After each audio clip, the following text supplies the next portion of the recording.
"Holy cow!" I said when Sophie Bowman told me she'd be joining me at All Saints School for Girls this year. "Why now, in the 8th grade?" "Because I got thrown out of public school." Sophie and I were in the room I shared with my sister Dolores. Dolores was on a date with her steady Wally, so Sophie lay on Dolores's bed, her legs in the air, twirling the navy blue beanie from my school uniform on her foot. It was either Catholic school or boarding school. No one else would have me, but Sister Basil thinks my soul can still be saved. From what I can tell, she's nuts about saving souls. I sat up cross-legged on my bed. "Why?" I asked her. "That's what she learned in nun school, I suppose." "No," I said. "Why did you get kicked out of school?" "Oh, that. For writing, 'There is no free speech here on the gym floor,' in paint. Red paint." She grinned at me as though that was the most wonderful thing in the world. I didn't grin back. "Why on earth would you do that?" "Because the principal banned radios in the lunchroom." "Radios? You ruined the gym floor because of radios?" She waved her beanied foot about. "Not just radios, dopey. It was a matter of free speech, standing up for what you believe in, and fighting fascism." "Fascism? Wasn't that about Adolf Hitler? Did she mean Nazis kept her from playing the radio in the lunchroom?" "Harry says that he may agree with the sentiment, but the expression left a lot to be desired," she continued, stretching her long summer brown legs. I sighed and looked at my legs. They were pink and freckled like the rest of me. "Who's Harry?"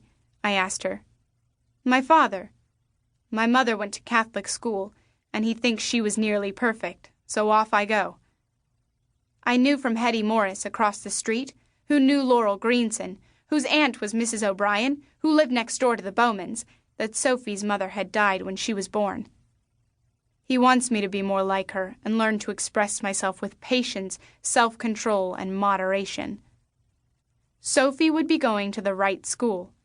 At All Saints, we had patience, self-control, and moderation to spare, and not a drop of free speech. I myself was so patient, moderate, and self-controlled that sometimes I felt invisible, and I liked it that way. Let others get noticed and into trouble. Let Sophie get into trouble. It seemed a sure bet that she would. Sophie and I weren't friends or anything, although she lived only a block down from me on Palm View Drive, in a pink stucco bungalow a lot like the one I lived in. We had nodded to each other over the years, and even played red light, green light together with the other neighborhood kids on hot summer nights. Now she had come over after dinner to learn more about All Saints, recognizing from my uniform that I was a student there. I couldn't imagine Sophie at All Saints. Couldn't see her standing patiently in line in a blue sweater and plaid skirt. Not the long-legged Sophie Bowman of the thick blonde hair, outspoken opinions, and that lovely name, Sophie Bowman. Long, mournful O sounds, so moody and romantic. Me? Francine Green. With E's like eek and screech and beanie. Holy cow. "I seriously hate beanies," Sophie said. "They make you look so drippy. Why do we have to wear uniforms like we're in jail?" "It's not the same at all," I said.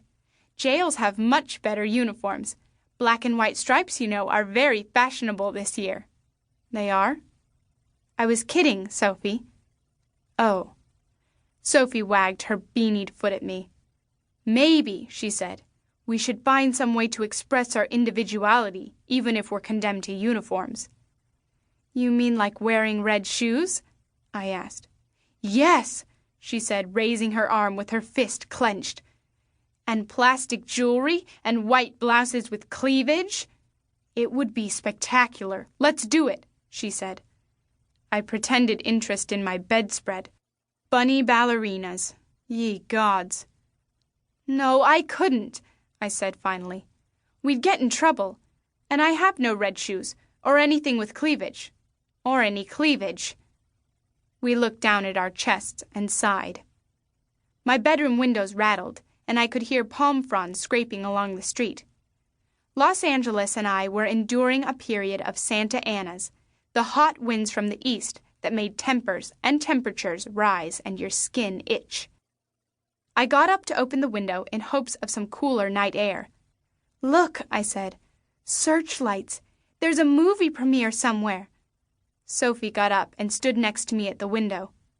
"Don't you love living so near Hollywood?" I asked her.